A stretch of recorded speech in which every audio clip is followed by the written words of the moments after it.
ഷാജി മാലിപ്പാറയുടെ പൂമരവും കൂട്ടുകാരും എന്ന ബാലസാഹിത്യ പുസ്തകത്തിൽ നിന്ന് മിനിമോളും തുമ്പിയും എന്ന കഥ മിനിമോളും തുമ്പിയും.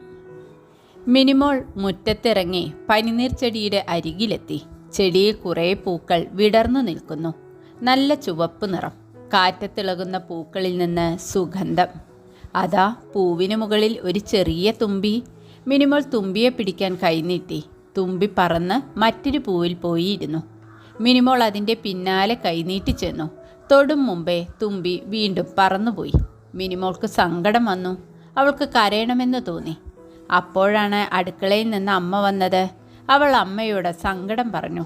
അമ്മ കൈനീട്ടി തുമ്പിയെ പിടിച്ചു. മിനിമോൾ തുമ്പിയുടെ ചിറകിൽ പതുക്കെ പിടിച്ചു.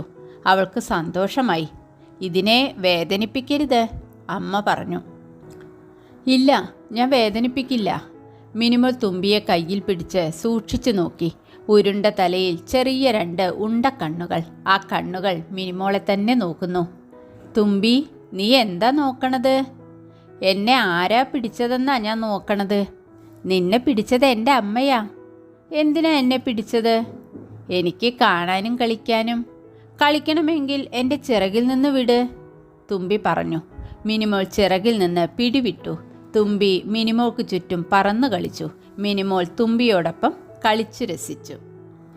ഷാജി മാലിപ്പാറയുടെ പൂമരവും കൂട്ടുകാരും എന്ന ബാലസാഹിത്യ പുസ്തകത്തിൽ നിന്നും മിനിമോളും തുമ്പിയും എന്ന കഥ ഇവിടെ അവസാനിക്കുന്നു. നന്ദി.